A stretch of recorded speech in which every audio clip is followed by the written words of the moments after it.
अथ मंत्रपाठः।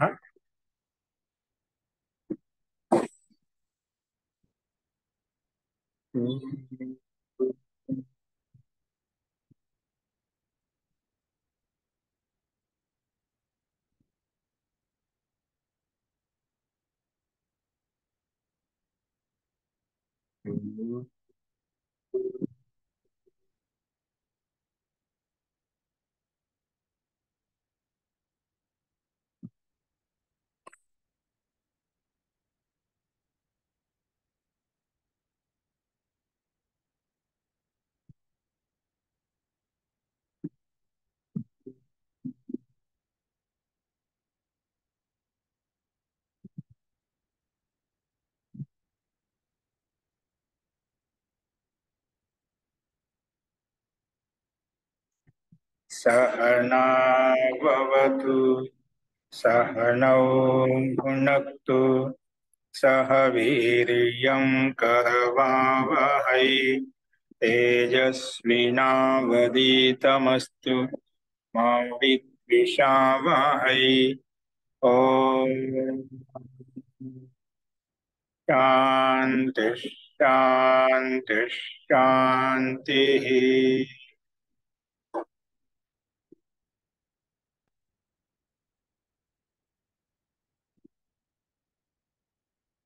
సర్వేభ్యో నమః. అందరికీ నమస్కారం అండి. మనము అష్టాధ్యాయ క్రమ పాఠంలో 5వ అధ్యాయంలో 1వ పాదం చూస్తున్నాము. అందులో 37వ సూత్రం వరకు మనం చూసాము. 38వ సూత్రం చెప్పుకోవాలి. నేను చెప్పిన పాఠంలో ఎవరికైనా ఏదైనా సందేహాలు ఉన్నాయా?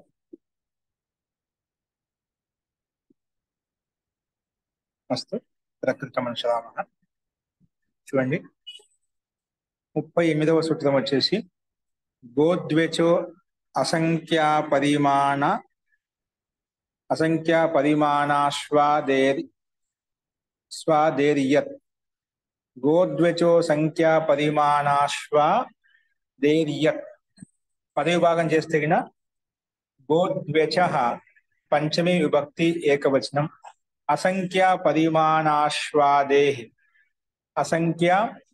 పరిమాణాశ్వాదేహి ఇది పంచమి విభక్తి ఏకవచనం. యత్ ప్రథమ విభక్తి ఏకవచనం. ఈ రకంగా ఈ సూత్రాన్ని 3 పదాలుగా విడిగొట్టుకున్నాము. సమాసం వచ్చేసి ద్వౌ అచౌ యస్మిన్ స ద్వ్యచ్. ద్వౌ అచౌ యస్మిన్ స ద్వ్యచ్ ఇది బహువ్రీహి సమాసము. అంటే 2 అచ్చులు ఉన్నాయి ఏ పదంలో అయితే, ఏ శబ్దంలో అయితే అని ద్వ్యచ్ అంటాము. అలాగే ఇప్పుడు మొత్తం సమాసం చేస్తే గిన గౌశ్చ ద్వ్యచ్ చ కలిపితే గోద్వ్యచ్ అయిపోయింది. గౌశ్చ ద్వ్యచ్ చ కలిపితే గోద్వ్యచ్. తస్మాత్ గోద్వ్యచః. గౌ శబ్దము ద్వ్యచ్ శబ్దము 2 అచ్చులు కలిగినటువంటి శబ్దాన్ని ద్వ్యచ్ చెప్పుకున్నాం కాబట్టి ఈ 2 కలిపితే గోద్వ్యచః అయిపోయింది. సమాహారం ద్వంద్వ సమాసం. నెక్స్ట్ అసంఖ్యా పరిమాణాశ్వాదేహి.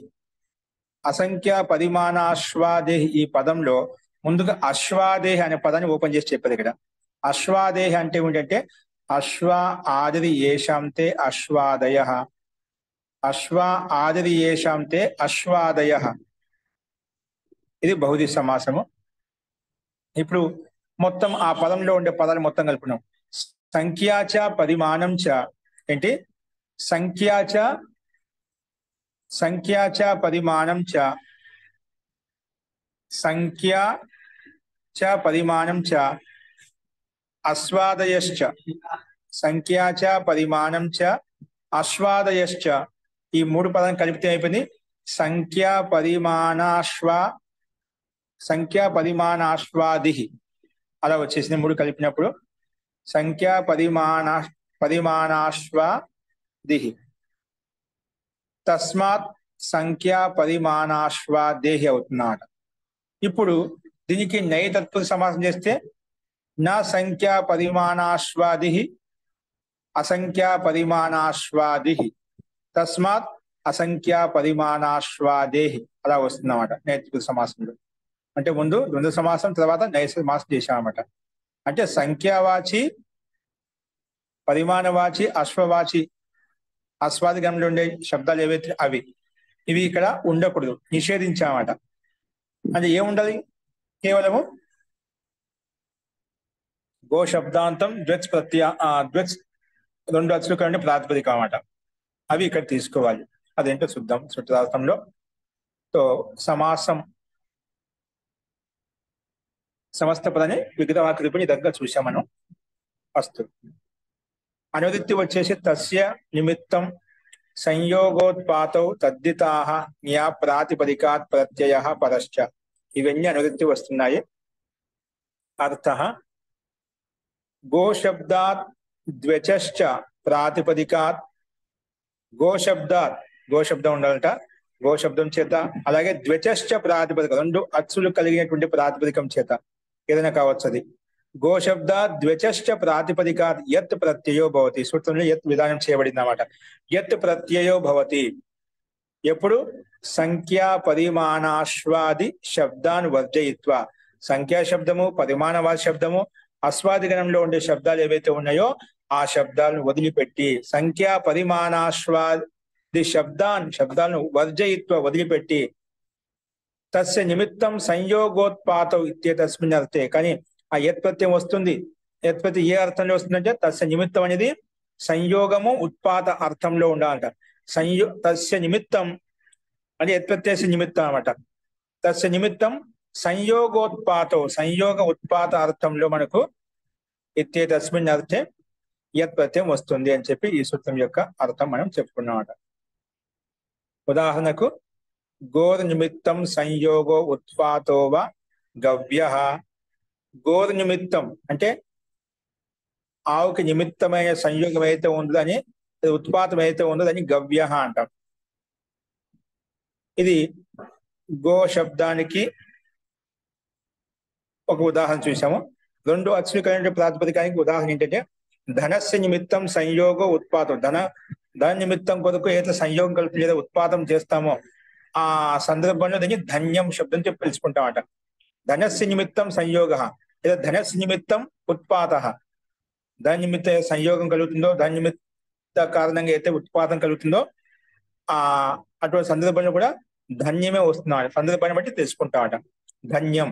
అలాగే స్వర్గ్యం, యశస్యం కూడా ఇదే విధంగా అర్థం చేసుకోవాలన్నమాట.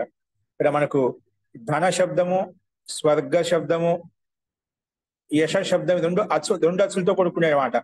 అందుకే మన ప్రకృతి సూత్రం ప్రకారంగా యత్ ప్రత్యయం తెచ్చుకున్నాము. ధన యత్. యత్ ప్రత్యయం అనేది అనుమతి లోపం చేసుకుంటే యత్ ప్రత్యయానికి యాము ధన యకారాది ప్రత్యయం కాబట్టి పూర్వానికి భాషంజ ఉంది కాబట్టి ఎస్సీచ లోపం చేస్తేనా ధన్ కలిపితే ధన్య. తర్వాత సుస్థానం అమ్ము అమి పూర్వ చేస్తే ధన్యం అవుతుంది. అలాగే స్వర్గ శబ్దం చేత స్వర్గాలు రెండు అచ్చులు ఉన్నాయన్నమాట. యత్ వస్తుంది, తర్వాత ఎస్సీ లోపం చేసుకుంటాము. స్వర్గ్ పక్కన స్వర్గ్య, తర్వాత అమ్ము అమి పూర్వ చేస్తే స్వర్గ్యం. అలాగే యశ ప్రాతిపదికం చేత మనం యత్ ప్రయత్నం చేసుకుంటే యశస్ ప్రాతిపదికం. ఇక్కడ ఏంటి యశస్ ప్రాతిపదికం. ఇక్కడ యశస్సులో సకాల హలంతా ఉంది కాబట్టి పక్కన యత్క యా కలిపేశాం, అందుకే యశస్య అలా వచ్చేసింది. తర్వాత సుస్థానం అమ్ము అమి పూర్వ చేస్తే యశస్యం. అలాగే గవ్యంలో గోష ప్రాతిపదికం చేత యత్ ప్రత్యయం వచ్చింది.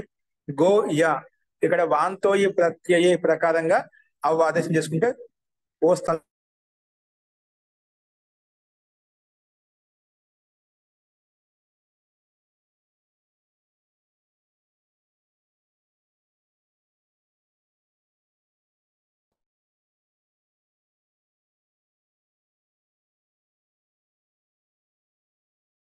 వినిపించటం లేదా ఆచార్య?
వినిపించడం లేదు మహోదయ.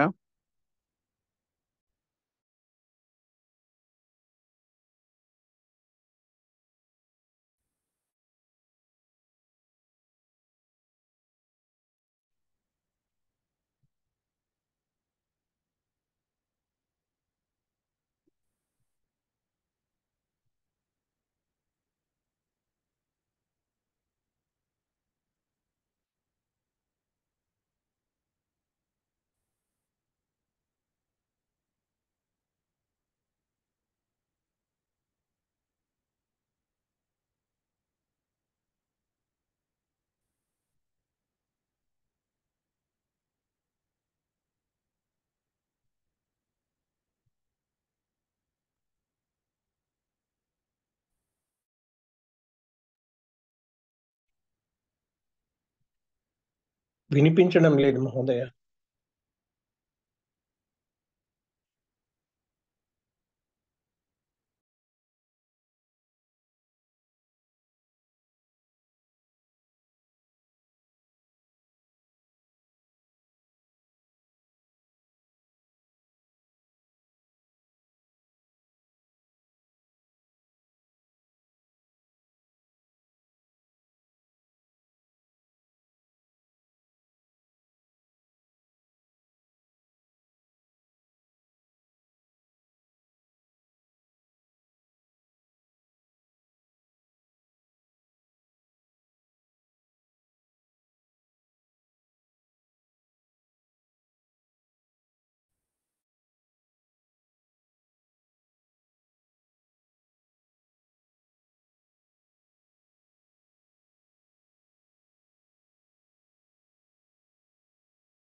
మహోదయ వినిపించడం లేదు.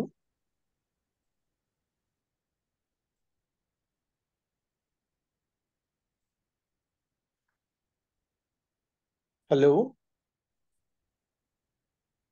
ఏదో ప్రాబ్లం వచ్చి ఉంటుందండి.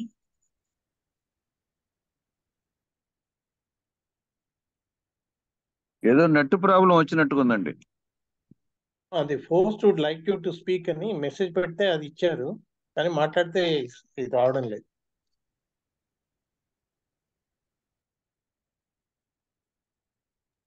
మాట్లాడితే మనకు వాయిస్ రాలేదండి. అంటే అక్కడ మెసేజ్ వచ్చింది అండి, the force would like to speak with you అని.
గురువు గారు లాగౌట్ అయ్యారండి.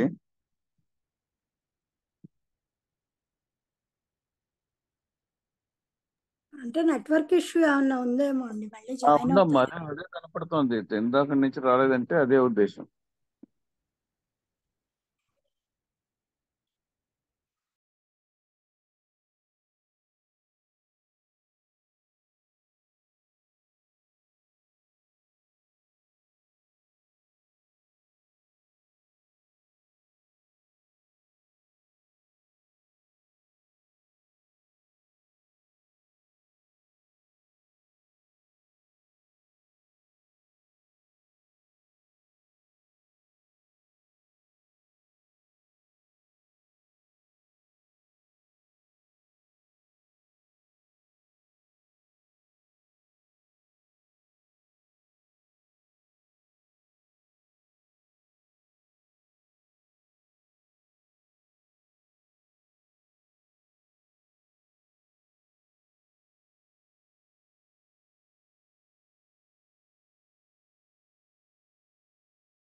హరి ఓం. ఇప్పుడు వినిపిస్తున్నాయి అందరికి?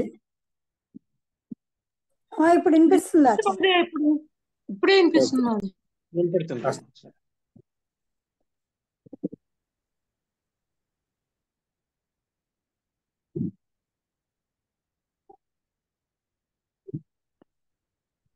సో ఇక్కడ మనం పుత్రాచ ఆ సూత్రాన్ని ప్రస్తావించుకుంటున్నాం. చూడండి, మీకు గోధ్వజు సంఖ్యా పరిమాణాస్వాదిరియత్ ఆ సూత్రం సంపూర్ణంగా వచ్చిందా? వినిపించిందా ఆ సూత్రము?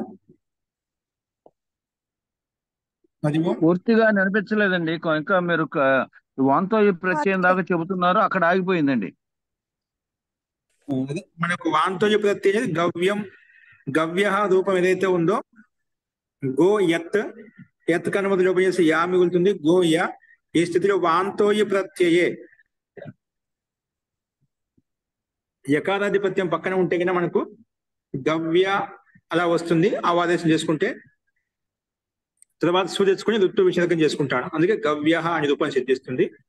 మిగిలిన అన్ని చోట్ల కూడా రెండు అచ్చులతో కూడుకున్న స్వర్గ, యశ, ధన ప్రాతిపదికల చేత కూడా అదే విధంగా మనం అర్థం చేసుకోవాలి. యత్ప్రత్యయం వచ్చినప్పుడు ఎస్సీ లోపం చేసుకొని సు తెచ్చుకుంటాము. సుస్థానం అమ్ము అమిపూర్వ చేసుకుంటే గిన స్వర్గ్యం, యశస్యం, ధన్యం అలా రూపాలు మనకు సిద్ధిస్తాయి. రూపసిద్ధి సామాన్యంగానే ఉంది ఇక్కడ. కాబట్టి ఇక్కడ సంఖ్యా పరిమాణ అశ్వాది గణంలో ఉండే శబ్దాలు ఏవైతే ఉన్నాయో వాటిని వదిలిపెట్టి అని చెప్పి ఈ సూత్రం ప్రకారంగా మనం ఉదాహరణ చూసాం. అస్తు. నెక్స్ట్ చూడండి, పుత్రాత్ చ. పుత్రాత్ పంచమీ విభక్తి ఏకవచనం ఛ లుప్త ప్రథమాంత నిర్దేశ. ఛ అనేది లుప్త ప్రథమాంత నిర్దేశ అంటే ప్రథమ విభక్తి లుప్తి లోపం చేశాం అనమాట. అందుకే లుప్త ప్రథమాంత నిర్దేశ అని చెప్పుకున్నాం. ఛ వచ్చేసి అవ్యయపదం. ఛ అవ్యయపదం. అనువృత్తి వచ్చేసి యత్ తస్య నిమిత్తం.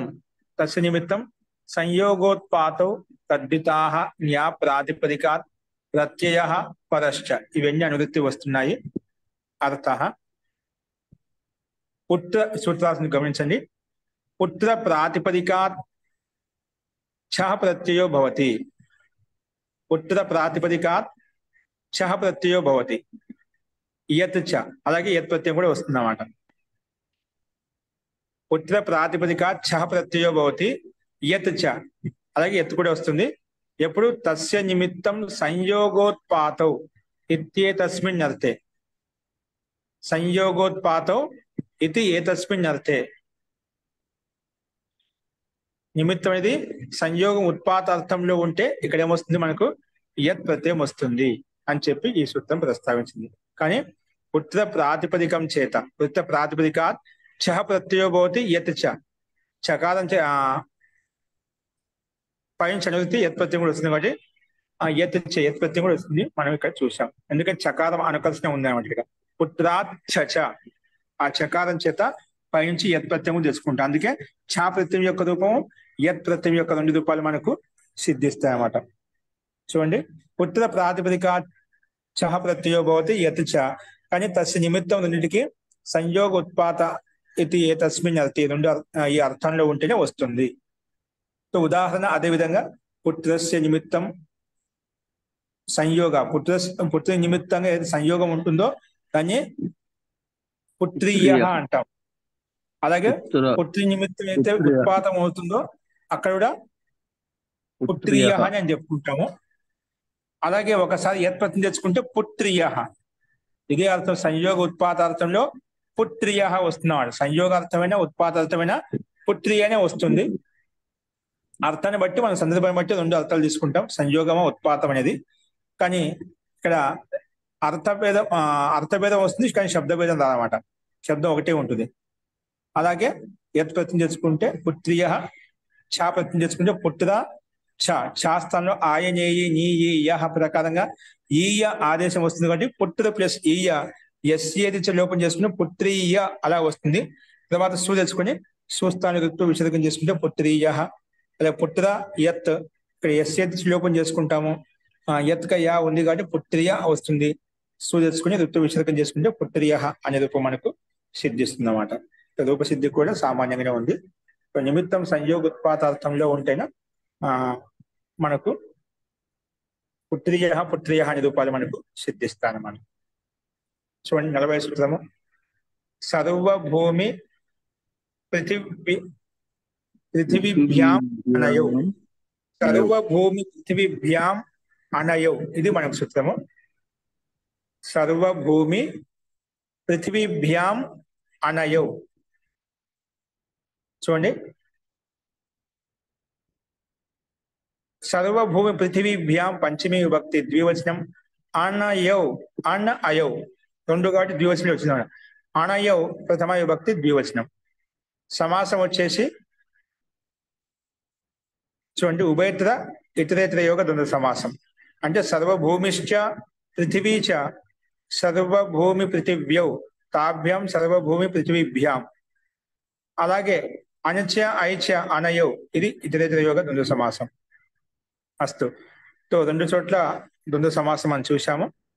అనువృత్తి వచ్చేసి పైన చెప్పిన విధంగానే తస్య నిమిత్తం సంయోగోత్పాతౌ తద్ధితాః న్యా ప్రాతిపదికాత్ ప్రత్యయః పరశ్చ. ఇవన్నీ అనువృత్తి వస్తున్నాయి.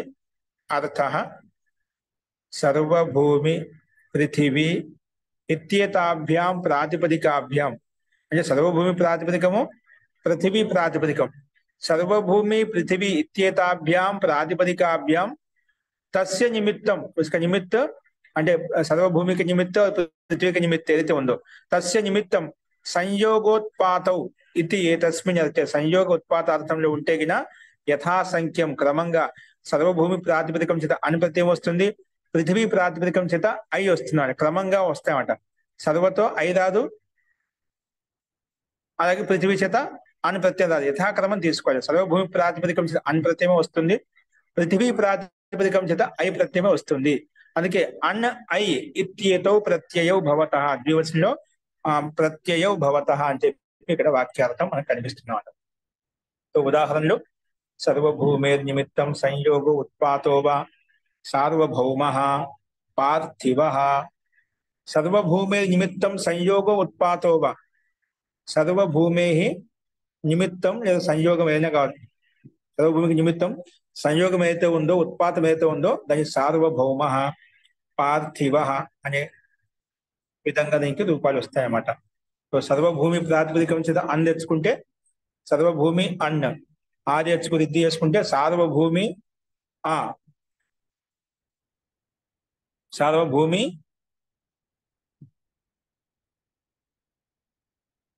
ఆ వస్తుంది. ఇక్కడ ఒక సూత్రం ఉంది, అనుషతి కాదీనాంచ అనే సూత్రం ప్రకారం సర్వ और భూమి दोनों पदों को वृद्धि होकर, ఈ సూత్రం ప్రకారం వస్తున్నాడు ఇక్కడ. వృద్ధి అనేది సర్వలో భూమి दोनों पदों को वृद्धि होकर సార్వభౌమ బనా హై. ఇక్కడ విశేష సూత్రం ఏంటంటే ఇక్కడ మనకు సామాన్యంగా పూర్వ పదంలో ఉత్తర పదం 2 పదాలు ఉన్నాయి కాబట్టి ఇక్కడ మన తదితే స్వచామాదేహి ప్రకారంగా కాకుండా అనుషతి కాదీనాంచ అనే సూత్ర నియమానుసారంగా ఇక్కడ సర్వలో ఉండే ఆదేశకు వృద్ధి అవుతుంది, భూమిలో ఉండే ఆదేశకు వృద్ధి చేసుకుంది. అందుకే భూమికి వృద్ధి చేస్తే భౌ అయిపోయింది, సర్వకు వృద్ధి చేస్తే సార్వ అయిపోయింది, అందుకే సార్వభౌమ అలా వచ్చిందన్నమాట. సో సర్వభూమి ప్రాతిపదికం నుంచి సార్వభౌమ వచ్చింది అనుషతి కాదీనాంచ ప్రకారం. ఎప్పుడైతే అనిప్రత్యయం పక్కన ఉంటుందో అనిప్రత్యయం వస్తుందో, అనిప్రత్యయం వచ్చినప్పుడు ఈ సూత్రం ప్రకారంగా అనుషతి కాదీనాంచ ప్రకారంగా వృద్ధి చేస్తే సార్వభౌమ అలా వచ్చింది. తర్వాత కృతంతం కాబట్టి సుదెచ్చుకొని వృత్తో విసర్గం చేసుకుంటే సార్వభౌమ అనే రూపాలు మనకు సిద్ధిస్తాయి. అలాగే పృథివీ ప్రాతిపదికం చేత పార్థివ, పృథివీ ప్రాతిపదికం చేత పార్థివ రూపం, పృథివీ ప్లస్ ఐ క్రమంగా వస్తాయి కదా ప్రత్యయాలు. పృథివీ ప్లస్ ఆ ఎస్ఏటి ఆది వృద్ధి చేసుకుంటే పృథివీకి వృద్ధి చేస్తే పార్థి అయిపోయింది,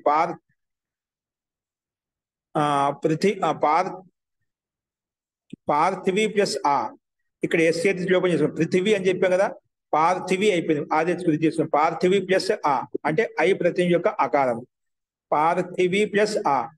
ఇక్కడ ఈ స్థితిలో ఎస్ఏటి లోపం చేస్తాం, అప్పుడు పార్థివు ప్లస్ ఆ.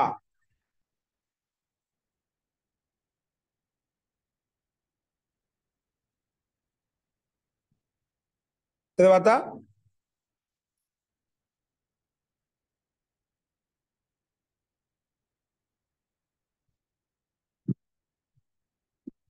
పార్థివ ప్లస్ ఆ కలిపితే పార్థివ అలా వస్తుంది. తర్వాత పార్థివ హలంతం కదా, వకారంలో ఉండే ఆకారాన్ని ముందు హలంతం అయిపోయింది, హలంతంకి పక్కన ఉండే ఐ ప్రతి ఆగలుపుకుంటే పార్థివ వస్తుంది. తర్వాత సూర్యుని వృత్త విసర్గం చేసుకుంటే పార్థివ అనే రూపం మనకు సిద్ధిస్తుంది అన్నమాట. ఫస్ట్ నిమిత్తం కదండి, ఏంటండి పృథ్వీ కదండి, పృథివ్యా నిమిత్తం, పృథివ్యా నిమిత్తం సంయోగ ఉత్పాతో పార్థివ వస్తుంది. అస్తువా అస్తు మహోదయ. ఆచార్య ఇక్కడ వీటికి అర్థాలు సర్వభూమితో, సర్వభూమి వల్ల కలిగింది లేకపోతే సర్వభూమి వల్ల నష్టపోయింది అర్థం అవుతుందా? సార్వభౌమ పార్థివ పృథివీ వల్ల కలిగిన సంపదలు కానీ లేకపోతే నష్టాలు. ఇప్పుడు మనము దీనికి ఒక పదం ఉందండి, సార్వభౌమ అంటే అంత సర్వభూమి మొత్తం సంపూర్ణంగా అని చెప్పి సార్వభౌమ కుటుంబం అంటాం కదా, సార్వభౌమికంగా అంటే మొత్తట అని. అది మొత్తట అనేది అర్థాన్ని ఏ రకంగా తీసుకెళ్తానే ఒక పదం చూసి మనం చెప్పలేమట. కొన్ని చోట్ల స్థూలంగా పదానికి అర్థం ఉంటే తీసుకుంటామట. ఇది ఆ వాక్య సమూహంలో ఏ సందర్భంలో ఉపయోగించుకుంటే దాన్ని బట్టి అర్థం మారిపోతుందన్నమాట. సరే. అందుకే మనకు ఈ వ్యాకరణ శాస్త్ర శబ్దోత్పత్తి చెప్పేటప్పుడు కొన్ని చోట్ల కొన్ని పదాలు స్పష్టంగా ఉంటే అది అర్థం చెప్పుకుంటాం. అందుకే ఇక్కడ అర్థం చెప్పడం ముఖ్యం కాదు, శబ్దోత్పత్తి చేయడం తయారైంది తర్వాత ఇది సమూహంలో వాక్యంలో పదవిని బట్టి మనం ఉపయోగించుకోవచ్చు. ఓకేనా? సరే. ఇప్పుడు ఎప్పుడు అర్థం ఉండదు మనకి ఎప్పుడు కూడా. సరే. ఓకే, నెక్స్ట్ చూడండి. తస్యేశ్వరః సంపూర్ణ సూత్రానికి అనువృత్తి వస్తుంది. పైన సార్వభౌమ పృథివ్యామనయో మొత్తం వస్తుంది అనువృత్తి ఈ సూత్రంలోకి.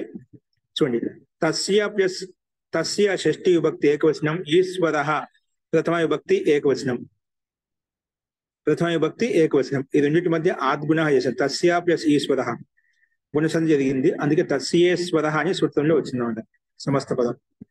అస్తు అనువృత్తి వచ్చేసి పైనుంచి సర్వభూమి పృథివ్యామనయౌ సంపూర్ణ సూత్రం తీసుకున్నాము. అలాగే తద్దితాః జ్ఞా ప్రాతిపదికాత్ ప్రత్యయః పరశ్చ ఇవన్నీ కూడా అనువృత్తి వస్తున్నాయి. అర్థః తస్యేతి అంటే సూత్రంలో తస్య ఉంది కదా, అది తస్య ఇతి, దాన్ని తస్యేతి అని చెప్పారు సంధి వల్ల. తస్యేతి షష్ఠి సమర్థాభ్యాం, సూత్రంలో తస్య ఉంది కదా అందుకే షష్ఠి సమర్థాభ్యాం చెప్పుకున్నాం. తస్యేతి షష్ఠి సమర్థాభ్యాం సార్వభూమి పృథివీ ప్రాతిపదికాభ్యాం, సర్వభూమి మరియు పృథివీ రెండు ప్రాతిపదికలు తీసుకున్నారు పైనుంచి, అందుకే సర్వభూమి పృథివీ ప్రాతిపదికాభ్యాం యథాసంఖ్యం అన్ అయో ప్రత్యయో భవత, అన్ అయ ప్రత్యయాలు వస్తాయి కానీ ఈశ్వర ఇత్యేతస్మిన్ అర్థే, ఈశ్వరార్థంలో అక్కడేంటి తస్య నిమిత్తం సంయోగ ఉత్పాదార్థంలో మనకు అన్న అయ ప్రత్యయాలు యథాక్రమం వచ్చాయి. ఇక్కడేంటి తస్య నిమిత్తం ఈశ్వర, ఏంటి నిమిత్తం ఏది ఇక్కడ ఈశ్వరుడు అనమాట. సర్వభూమే ఈశ్వర సార్వభౌమ, అలాగే పృథివ్యా ఈశ్వర పార్థివ. ఇక్కడ అర్థం ఎలాగ మారిపోయింది వల్ల సర్వభూమి సంపూర్ణ భూమికి ఎవరు ఈశ్వరుడు అనమాట. అందుకే సర్వభూమే ఈశ్వర, ఈశ్వరుడు ఎవరైతే సార్వభౌమ అంటాం. ఆ సార్వ అంటే సంపూర్ణంగా ఆ పరమేశ్వరుడు వ్యాపించి ఉన్నాడు. పృథివ్యా ఈశ్వర, పృథివీకి ఎవరంటే అధిష్టాత ఆ ఈశ్వరుడు అనమాట. అందుకే పృథివ్యా ఈశ్వర, పృథివీ యొక్క ఈశ్వరుడు ఎవరైతే ఉన్నదాన్ని పార్థివ అని చెప్పాడు అనమాట. అంటే అన్నిటికీ అతనే కాదకుడు అనే అర్థంలో ఇక్కడ తీసుకోవచ్చు. మొత్తం ఈశ్వరార్థం ఉండాలి ఇక్కడ. అందుకే తస్య ఇది షష్ఠి సమర్థ సంబంధం కలుపుకుంటున్నాం, షష్ఠి సమర్థం కాబట్టి. తస్యేతి షష్ఠి సమర్థాభ్యాం సర్వభూమి పృథివీ ప్రాతిపదికాభ్యాం యథాసంఖ్యం అన్ అయౌ ప్రత్యయో భవతః ఈశ్వర ఇత్యేతస్మిన్ అర్థే, ఈశ్వరార్థంలో వస్తాయి. ఉదాహరణకి సర్వభూమే ఈశ్వర సార్వభౌమ, పృథివ్యా ఈశ్వర పార్థివ. ఇక్కడ అర్థం మారింది. ఈశ్వరార్థంలో మనం పైన చెప్పిన విధంగానే ఇక్కడ కూడా అన్న అయి ప్రత్యయాలు క్రమంగా తెచ్చుకుంటే సార్వభౌమ పార్థివ అనే రూపాలు సిద్ధిస్తాయి. సార్వభౌమలో భౌమ శబ్దంలో మాత్రము రెండు చోట్ల పూర్వపద ఉత్తరపద సర్వ ప్లస్ భూమి ఈ రెండు చోట్ల అనుషతిక ఆదీనాంశ ప్రకారంగా వృద్ధి చేసుకుంటాం. మిగిలిన సందర్భంలో సామాన్యంగా పార్థివలో మాత్రం తదితే స్వజామాదే ప్రకారంగా పృథివీ ప్రాతిపదిక పార్థివ అనే రూపం వస్తుంది అన్నమాట. పృథివీ ప్రాతిపదిక పార్థివ అనే రూపం సిద్ధిస్తుంది. అది పైన చెప్పిన విధంగానే ఉదాహరణ తీసుకోవాలన్నమాట. ఫస్ట్ ఈశ్వర స్వామి ఈ అర్థమే, ఈశ్వరుడు అంటే ఇక్కడ స్వామి అని అర్థం. ఓకేనా? సారి భూమిక జో స్వామి, సంపూర్ణ భూమిక స్వామి ఎవరైతే ఉన్నదో అతని సార్వభౌమ అంటామంట. ఇసి ప్రకారం పృథివీక స్వామి ఏదైతే పార్థివుడు అంటామంట. పృథివీకి స్వామి ఆ పరమాత్మ, అంతటికి సంపూర్ణ పృథివీ కూడా ఆ పరమాత్మే సత్తా ఎక్కువగా వ్యాపించి ఉన్నది ఆ స్వామి అర్థంలో ప్రస్తావించుకుంటాడు. భూమిక స్వామి అలాగే సార్వభౌమిక స్వామి ఆ పరమేశ్వరుడు ఆ ఈశ్వరుడు అని చెప్పి అర్థం చేసుకోవచ్చు. అస్తు ఇక్కడ నెక్స్ట్ చూడండి. అయితే తత్ర విదిత ఇతి చ, తత్ర విదిత ఇతి చ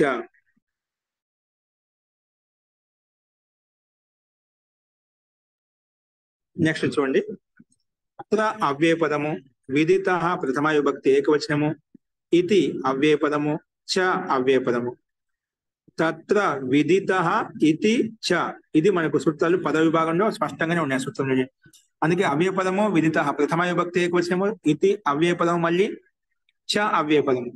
అనువృత్తి పదాన్ని కలుపుకుంటేనా సర్వభూమి పృథివీభ్యాం, ఇది ఎంతవరకు 42 సూత్రం వరకు వస్తుంది సంపూర్ణ సూత్రానికి అనువృత్తి. అందుకే మొత్తం ఇచ్చారు ఇక్కడ. సర్వభూమి పృథివీభ్యాం అనయౌ తద్దితాః జ్ఞా ప్రాతిపదికాత్ ప్రత్యయః పరశ్చ, ఇవన్నీ అనువృత్తి వస్తున్నాయి. ఇప్పుడు సూత్రార్థం గమనించినట్లయితే చూడండి. తత్ర తత్రేతి అంటే తత్రా ప్లస్ ఇతి ఆద్గుణ ప్రకారం సంధి చేస్తే గుణ సంధి చేస్తే తత్రేతి అయిపోయినాట. తత్రేతి అంటే సప్తమి సమర్థాభ్యాం, సూత్రంలో తత్వ శబ్దం వచ్చింది కదా, అందుకే సప్తమి సమర్థాభ్యాం సర్వభూమి పృథివీ శబ్దాభ్యాం, సర్వభూమి పృథివీ శబ్దాభ్యాం, సర్వభూమి పృథివీ శబ్దాభ్యాం యథాసంఖ్యం అన్ అయౌ ప్రత్యయో భవతః, అన్ అయౌ ప్రత్యయో భవతః విదిత ఇతి ఏతస్మిన్ అర్థే. ఈ అర్థం అంట విదిత, ఈ అర్థంలో అంటే ప్రసిద్ధ, విదిత ఇది అంటే ప్రసిద్ధార్థం, ప్రసిద్ధమైన అర్థంలో అన్ ఐ ప్రత్యయాలు వస్తాయి. అక్కడ ఈశ్వరార్థంలో, ఇక్కడ ప్రసిద్ధార్థంలో. ఈ యథాసంఖ్యం అన్ ఐ ప్రత్యయాలు ఎప్పుడు వస్తాయి? విదిత ఇత్యేతస్మిన్ అంటే ప్రసిద్ధి అనే అర్థంలో ఈ రెండు ప్రత్యయాలు వస్తాయి. అంటే సర్వభౌమౌ విదిత సార్వభౌమ అంటాం, పృథివ్యా విదిత పార్థివ అంటాం అంట. అంటే प्रसिद्ध అంటే प्रकाशित को कहते हैं, అంటే सारी भूमि में जो प्रसिद्ध है वो सार्वभौम అంటాం. అంటే సంపూర్ణ భూమి మీద ఎవరైతే ప్రసిద్ధుడే ఉన్నాడో అతని సార్వభౌముడు అంటామంట. అది ఒక వ్యక్తి కావచ్చు, ఒక ఋషి కావచ్చు, ఒక రాజా కావచ్చు, ఎవరైతే విశేషంగా ప్రసిద్ధి చెందుతున్నారో సార్వభౌమికుడు అంటామంట. సంపూర్ణ భూమిలో వ్యాప్తి చెందాడు, సంపూర్ణ భూమి యందు ప్రకాశిస్తున్నాడు, సంపూర్ణ భూమి యందు విరాజిల్లుతున్నాడు అని చెప్పి మనం ఏదైనా తీసుకోవచ్చు. అంటే మొత్తానికి అంతటా ప్రకాశిస్తున్నాడు, శోభాయమానం అవుతున్నాడు.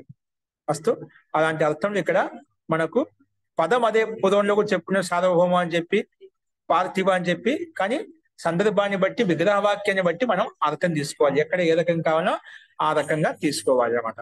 అస్తు రూపసిద్ధి ముందు చెప్పిన విధంగానే ఇదే విధంగా అర్థం అదే విధంగా చేసుకోవాలి. అస్తు సో మొత్తానికి విగ్రహవాక్యం కలిసి పృథివ్యాం విదిత, ఓకేనా. పృథివీ ఎందు ప్రసిద్ధమైన వ్యక్తిని పార్థివ అంటామట. అలాగే సంపూర్ణ భూమి ఎందు ప్రసిద్ధమైన వ్యక్తిని సార్వభౌమ అని చెప్పి ఆ వ్యక్తి విశేషాన్ని పిలుచుకుంటామట. అస్తు ఇక్కడ మళ్ళీ తత్ర విదిత, ఈ సూత్రం నుంచి కేవలం తత్ర విదిత అనే పదం వస్తుంది. పైనుంచి పదాలు ఏవైతే ఉన్నాయో అక్కడ ఆగిపోయాయన్నమాట. ఇది మనకు సార్వభౌమ పృథివీ ప్రాతిపదికాలు ఏవైతే ఉన్నాయో యథాసంఖ్య అని అన్ ఐ ప్రత్యయాలు వస్తాయని చెప్పినా అది ఇక్కడ అనువృత్తి ఆగిపోయింది. ఇప్పుడు లోక సర్వలోకాఠై, లోక సర్వలోకాఠై పద విభాగం వచ్చి లోక సర్వలోకాత్ పంచమీ విభక్తి ఏకవచనం, ఠై ప్రథమ విభక్తి ఏకవచనం. ఈ రెండింటి మధ్య స్టునాష్టు స్టుత్వచనం జరిగింది, అందుకే సర్వలోకాఠై అయిపోయింది అన్నమాట. సమాసం వచ్చేసి లోకశ్చ సర్వలోకశ్చ, రెండు కలిపితే లోక సర్వలోకం, తస్మాత్ లోక సర్వలోకాత్, ఇది సమాహార ద్వంద్వ సమాసం. లోకశ్చ సర్వలోకశ్చ ఇది లోక సర్వలోకం, తస్మాత్ సర్వలోకాత్, లోక సర్వలోకాత్, ఇది సమాహార ద్వంద్వ సమాసం. అనువృత్తి వచ్చేసి తత్ర విదిత తద్దితాః న్యా ప్రాతిపదికాత్ ప్రత్యయః పరశ్చ, ఇవన్నీ అనువృత్తి వస్తున్నాయి. అర్థః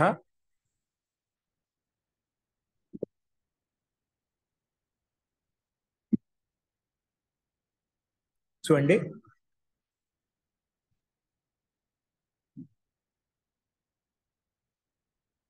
సప్తమి సమర్థాభ్యాం అర్థం అండి. ఎందుకంటే సూత్రంలో మనకు తత్ర అని చెప్పి పదం వచ్చిందన్నమాట. అందుకే అక్కడి నుంచి సప్తమి సమర్థవంతమైనటువంటి ప్రాతిపదికను తీసుకుంటున్నాం. సప్తమి సమర్థాభ్యాం లోక సర్వలోక ఇత్యేతాభ్యాం శబ్దాభ్యాం ఠై ప్రత్యయో భవతి. లోక శబ్దము, సర్వలోక ఈ రెండు శబ్దాలు ఏవైతే ఉన్నాయో ఈ శబ్దం చేత ఠై ప్రత్యయో భవతి. కానీ ఏ అర్థంలో? విదిత ఇత్యేతస్మిన్ అర్థే, విదిత ఇత్యేతస్మిన్ అర్థే అంటే ప్రసిద్ధమైంది ఇలాంటి అర్థం చెప్పడంలో ప్రసిద్ధార్థంలో మనకు ఈ టై ప్రత్యయం వస్తుంది. లోక శబ్దము సర్వలోక శబ్దం చేత టై ప్రత్యయం వస్తుంది, కానీ ప్రసిద్ధి అర్థంలో వస్తుంది. టై ప్రత్యయం భవతి విదిత ఇత్యేతస్మిన్ అర్థే. ఉదాహరణ లోకే విదిత లౌకిక, లోకంలో ప్రసిద్ధమైనవని లౌకిక అంటాం. సర్వలోకే విదిత సార్వలౌకిక, సంపూర్ణ లోకంలో ప్రసిద్ధమైన వ్యక్తిని సార్వలౌకిక అంటాం. ఈ రెండు పరిభాషలు మనకు ఉపయోగపడతాయి. లోకంలో విదితమైనవని అంటే ప్రసిద్ధమైనవని లౌకిక అంటాం అంట. లౌకిక వ్యక్తి అంటే లోకంలో లౌకిక వ్యక్తి అంటే ప్రసిద్ధమైన వ్యక్తిని లౌకిక వ్యక్తి అని చెప్పి ప్రస్తావించుకుంటాం అన్న. అలాగే సర్వలోక సంపూర్ణ లోకంలో ప్రసిద్ధమైన వ్యక్తిని సార్వలౌకిక అంటాం అంట. సో లోక ప్రాతిపదికం చేత టై ప్రత్యయం వస్తుంది. టై ప్రత్యయానికి అనుబంధ లోపం చేస్తే మిగులుతుంది. ఆ ఠా స్థానంలో హస్యేక ప్రకారం ఇక ఆదేశం చేసుకుంటే లోక ఇక, తర్వాత ఎస్యేది లోపం చేసుకుంటాము. సర్వ లోక్ ఇక ఆది అచ్చుకు రిద్ధి చేసుకుంటే తదితే స్వచామాది లౌక్ ఇక కలిపితే లౌకిక అలా వస్తుంది. తర్వాత సు తెచ్చుకొని రుతో విసర్గం చేసుకుంటే ఇక్కడ లౌకిక అనే రూపం మనకు సిద్ధిస్తుంది.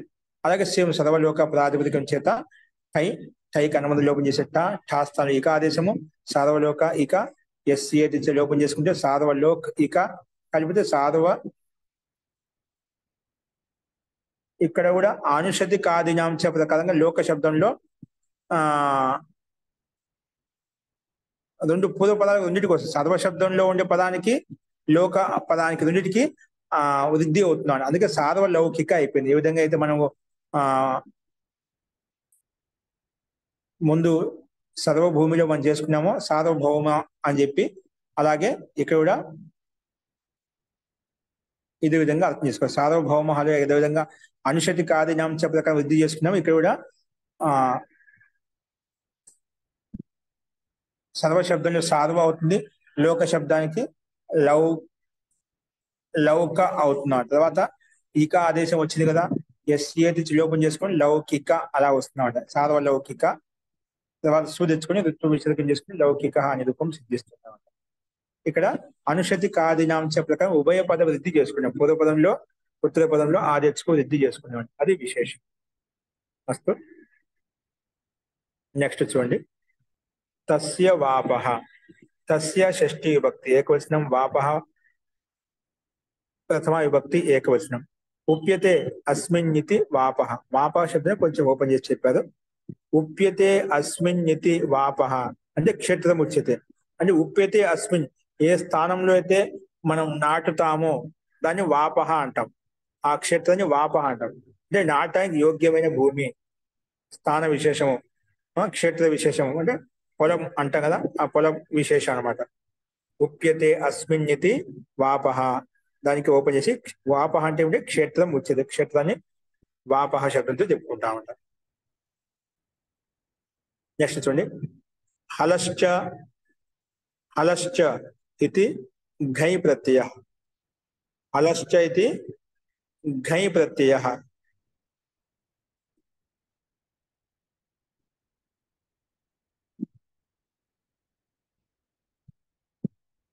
అంటే ఇక్కడ వప్పు ధాతునకు హలశ్చ అనే సూత్రం ప్రకారం హలంత ప్రాతిపదిక హలం ధాతు కాబట్టి హలశ్చ అనే సూత్రం ప్రకారంగా ఘై ప్రత్యయం తెచ్చుకుంటాము. ఘై ప్రత్యయానికి అనుమతి లోపం చేసుకుంటే ఆ మిగులుతుంది. తర్వాత అత ఉపదాయ ప్రకారంగా ఉపదాయకి వృద్ధి చేసుకుంటే వాప అయిపోయినాడు. వాప్య వాప. తర్వాత సు తెచ్చుకొని ఋత్వ విసర్గం చేసుకుంటాడు. వాపహ వచ్చేస్తున్నాడు. అంటే వాపహ శబ్దం ఎలా తయారైందంటే హలశ్చ అనే సూత్రం ప్రకారంగా ఘై ప్రత్యయం చేసుకుంటే వప్పు ధాతువుకు వాపహ శబ్దం సిద్ధిస్తుంది అని చెప్పి ఇక్కడ సంకేతించబడింది. అస్తు. అంటే భావార్థంలో. ఏ అర్థంలో? వాపహ భావార్థంలో ఉన్నమాట. కర్త కాదు, కర్మ కాకుండా భావార్థంలో ఇక్కడ ఘై ప్రత్యయం తెచ్చుకున్నమాట. చూడండి. అనువృత్తి వచ్చేసి తద్దితాహ జ్ఞా ప్రాతిపదికాత్ ప్రత్యయ పరశ్చ ఇవన్నీ అనువృత్తి వస్తున్నాయి. అర్థ చూడండి. తస్య ఇది షష్ఠీ సమర్థాత్ ప్రాతిపదికాత్ వాప ఇత్యేతస్మిన్నర్థే యథా విహితం ప్రత్యయో భవతి. తస్యేతి. ఓకేనా? తస్యాప్యస్ ఇది తస్యేతి అయిపోయిందన్నమాట. సో తస్య ఇది షష్ఠీ సమర్థాత్ ప్రాతిపదిక, షష్ఠీ సమర్థవంతమైనటువంటి ప్రాతిపదికం చేత వాప ఇది ఏతస్మిన్ అర్థే, అంటే వాపని పొలం, క్షేత్ర విశేషం ఇలాంటి అర్థంలో ఇది ఏతస్మిన్ అర్థే యథావిహితం ప్రత్యయం పోతుంది, యథావిహితం ప్రత్యయం వస్తుంది. అది షష్ఠీ సమర్థవంత ప్రాతిపదిక ఏదైనా కూడా నాటి అర్థంలో మనకు యథావిహిత ప్రత్యయం వస్తుంది. యథావిహిత ప్రత్యయం వస్తుంది అంటే యథావిహిత టై ప్రత్యయం వస్తున్నామంట. ఓకేనా, రాగ్భవతి టై ప్రకారంగా టై ప్రత్యయం వస్తుంది పూర్వం నుంచి. సో అదే విధంగా ఇక్కడ ఉదాహరణ కూడా ఇవ్వబడ్డాయన్నమాట. తస్యేతి షష్ఠీ సమర్థాత్ ప్రాతిపదికాత్ వాప ఇత్యేతస్మిన్ అర్థే యథావిహితం ప్రత్యయో భవతి. ఉదాహరణకి ప్రస్థస్య వాపః క్షేత్రం, ప్రాస్థికం, ద్రోణస్య వాపః ద్రౌణికం, ఖారస్య వాపః ఖారీకం. ఇలాగా మనం ఉదాహరణ తీసుకోవచ్చు అన్నమాట. ఇక్కడ మొత్తానికి ప్రస్థ ప్రాతిపదికం చేత మనకు యథావిహితమైనటువంటి టై ప్రత్యయం తెచ్చుకుంటే ప్రస్థా టై అనువాదం లోపల చేస్తే ప్రస్థా ఠ ఠా ప్రత్యయం నిమిత్తం చేసుకుని ఆదేశం కృతి చేసుకుని ప్రాస్థ ఠ స్థానం ఇక ఆదేశం వస్తుంది, ప్రాస్థ ఇక. తర్వాత ఎస్ఏ లోపం చేసుకుంటాం, ప్రాస్థ ఇక కలిపితే ప్రాస్థిక, ప్రాస్థ ప్లస్ ఇక ప్రాస్థిక. ఠస్యేక ఇక ఆదేశం వచ్చిందిరా ప్రాస్థిక. తర్వాత సు తెచ్చుకుని సుస్థానంలో అమ్ము అవి పొదువ చేస్తే ప్రాస్థికం. అలాగే ద్రోణ ప్రాతిపదికం చేత ద్రోణ ప్లస్ టై, ద్రోణ ప్లస్ ఠ, ద్రోణ ప్లస్ ఇక ఆదేశ వృద్ధి చేసుకుని ద్రౌణ ప్లస్ ఇక. ఎస్ఏది లోపం చేసుకుని ద్రౌణ్ ప్లస్ ఇక కలుపుకుంటేనే ద్రౌణిక. తర్వాత సుస్థానంలో అమ్ము అమి పూర్వ ద్రౌణికం అయిపోతుంది. అలాగే ఖారీ శబ్దం చేత, ఇక్కడ ఖారీ శబ్దం చేత ఈకని ప్రత్యయం వస్తుంది. మామూలుగా అయితే కార్య ఈకన్ మన సూత్రం చెప్పుకునేదా మనం 33 సూత్రంలో కార్య ఈకన్, ఖారీ శబ్దం చేత ఈకని ప్రత్యయం వస్తుంది. అలాగే ఈకని ప్రత్యయం తెచ్చుకుంటే యథావిహిత ప్రత్యయం అన్నమాట. ఖారీ ప్రాతిపదికం చేత ఈకని తెచ్చుకుంటే ఖారీ ఈకన్, ఈకన్ అనుబంధం లోపం చేసుకుంటే ఖారీ ఈక. తర్వాత ఎస్సీ తెచ్చి లోపం చేసుకుంటే ఖార్ ప్లస్ ఈక కలుపుకుంటే ఖారీక. తర్వాత సుస్థానంలో అమ్ము అమి పూర్వ చేస్తే ఖారీకం అనే రూపాలు మనకు సిద్ధిస్తాయన్నమాట.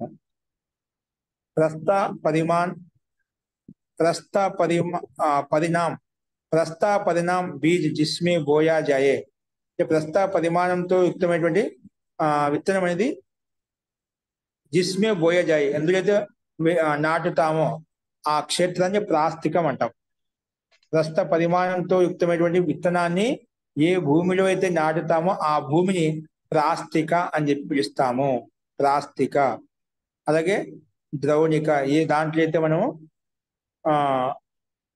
వేస్తామో దాన్ని ద్రౌణిక అంటాం. మనం ఈరోజు ద్రవం అంటే బకెట్ కూడా మన్ను పోసి ఈరోజు ఇంటి కప్పుల పైన మిద్దెల పైన భవనాలు ఎందు మనం అన్ని రకాల పూల చెట్లు కూరగాయలు కూడా పండించుకుంటున్నాం అండి.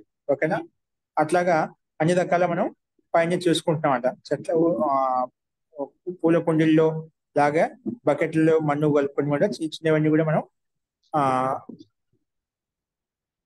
అన్ని కూడా మనం ఇంటి దగ్గరే వ్యక్తిగతం తయారు చేసుకుంటున్నాం అంట. అస్తు మొత్తానికి ఖారీకం, ద్రౌణికం, ప్రాస్థికం అనే రూపాలు మనకు సిద్ధించాయన్నమాట. ఓకేనా, సో రూపసిద్ధి మనకు అన్నింటిలో కామన్ గానే ఉంది. సో ప్రాస్థికం, ద్రోణ ప్రాతిపదికం ద్రౌణికం, అదే ఖారీ ప్రాతిపదికం చేత ఈకన్ ప్రత్యయం ఖారీ ప్లస్ ఈకన్, ఖార ఈకన్ ఎస్ఏ చేసుకుంటే ఖారీక. తర్వాత సుస్థానంలో అమ్ము అమి పొదువ అన్నింటిలో అదేవిధంగా అమ్ము అమి పొదువ చేసుకోవాలన్నమాట. ఇది మనకు తస్య వాపః అనే సూత్రం యొక్క అర్థం. తస్య ఇది షష్ఠీ సమర్థవంతమైన ప్రాతిపదికం చేత వాప ఈ అర్థంలో మనకు యథావిహితమైన ప్రత్యయం వస్తుందని చెప్పి సూత్రం యొక్క అర్థాన్ని చెప్తుంది.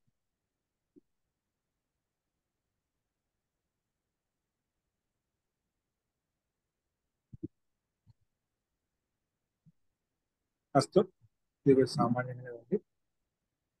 ఇది ఒక సూత్రం చూడండి. పాత్రాత్ స్టన్, పాత్రాత్ పంచమి విభక్తి ఏకవచనం, స్టన్ ప్రథమ విభక్తి ఏకవచనం. అనువృత్తి వచ్చేసి తస్య వాపః తద్దితాః జ్ఞా ప్రాతిపదికాత్ ప్రత్యయః పరశ్చ. ఇవన్నీ అనువృత్తి వస్తున్నాయి.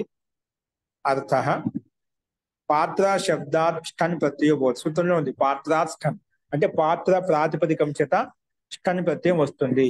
కానీ తస్య వాప తస్య నిమిత్తం ఎలా ఉండాలంటే ఉస్క వాప ఇత్యేతస్మిన్ విషయ వాప నాటే అర్థం ఉండాలి, నాటే సంబంధి విషయం ఉండాలంట.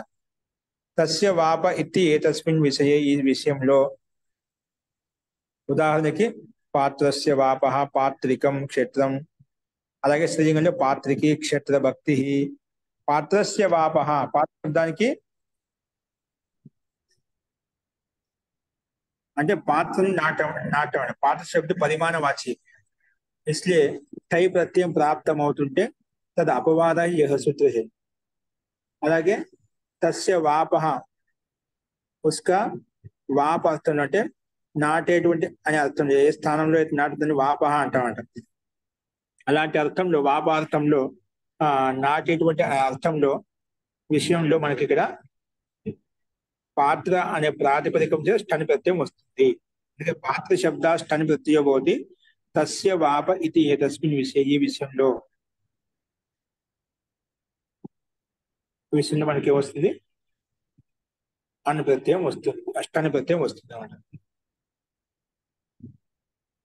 స్టన్ ప్రత్యయానికి మనకు అనుబంధం చేసుకుని టానే మిగులుతుంది. ఆది షకారానికి యస్య ప్రత్యయస్య అంతిమ నకారం హలంత్యం. ఆ టా స్థానం ఏక ఆదేశం చేసుకుంటే చేసుకుంటేనా పాత్ర ప్లస్ ఇక పాత్రిక అలా వస్తుంది. పాత్ర ప్లస్ ఇక పాత్ర ప్లస్ ఇక టాస్ ఏకాదేశం వచ్చింది కదా. తర్వాత ఎస్సీ లోపం చేసుకుంటే పాత్ర ప్లస్ ఇక పాత్రిక, తర్వాత సుస్థానం అమ్మ చేసుకుంటే పాత్రికం క్షేత్రం అలాగే రూపాలు మనకు సిద్ధిస్తామంట. అలాగే పాత్రికి క్షేత్ర భక్తి, పాత్రికి క్షేత్ర భక్తి. ఇక్కడ కై ప్రత్యయం అష్టని ప్రత్యయం అని చెప్పారా, అష్టంలో షకాన్ని ఇతి చేసాం, అందుకే షిద్ గౌరాదిభ్యశ్చ ప్రకారంగా ఇంగ్లీష్ తెచ్చుకుంటాం స్త్రీలింగంలో. పాత్రిక అంటే ముందు మనం స్టన్ ప్రత్యయం తెచ్చుకుంటాం, స్టన్ ప్రత్యయం తెచ్చుకున్న పాత్రిక అలా రూపం వచ్చింది. ఈ పాత్రిక అనే ప్రాతిపదికం చేత స్త్రీలింగం చెప్పడం కోసం మళ్ళీ ఇంగ్లీష్ తెచ్చుకుంటాము. ఇంగ్లీష్ తెచ్చుకోగానే అనుబంధంలో చేస్తే ఈ మిగులుతుంది. పాత్రిక ప్లస్ ఈ, పాత్రిక ప్లస్ ఈ. ఇప్పుడు ఈ స్థితిలో ఎస్ఏది లోపం చేసుకుంటే పాత్రిక్ ఈ కలిపితే పాత్రికి అలా వస్తుందన్నమాట. క్షేత్ర భక్తికి విశేషం కాబట్టి పాత్రికి క్షేత్ర భక్తి అని చెప్పి ఇక్కడ మనం రూపసిద్ధి తయారు చేసుకున్నాం. పాత్రికి క్షేత్ర భక్తి అస్తు. ఈ రకంగా మనం పాత్రికం క్షేత్రం పాత్రికి క్షేత్ర భక్తి అని చెప్పి రెండు రకాలుగా మనం రూపాలను తయారు చేసుకున్నాం. అస్తు. పాత్ర ప్రాతిపదికం స్టన్ ప్రత్యయం వచ్చినప్పుడు కారణం చేత ఇంగ్లీష్ తెచ్చుకుంటే పాత్రికం పాత్రిక. తర్వాత పాత్ర శబ్దం పరిమాణ వాచ్యం కాబట్టి టై ప్రత్యయం ప్రాప్తం అవుతుంటే దాన్ని వాదించి ఈ సూత్రం స్టన్ ప్రత్యయం చేస్తున్నాం అంటే. నెక్స్ట్ సూత్రం ఇంకా సందేహాలు ఉన్నాయి?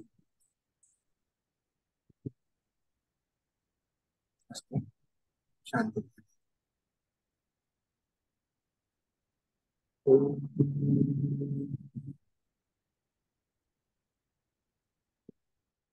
सर्वे भवन्तु सुखिनः, सर्वे सन्तु निरामयाः, सर्वे भद्राणि पश्यन्तु, मा कश्चित् दुःखभाग् भवेत्. ओम शांति शांति शांति. सर्वेभ्यो नमः. అందరికీ నమస్కారములు. నమస్తే మహోదయ. నమస్తే ఆచార్య, ధన్యవాదాలండి. నమస్తే ఆచార్య, ధన్యవాదాలు.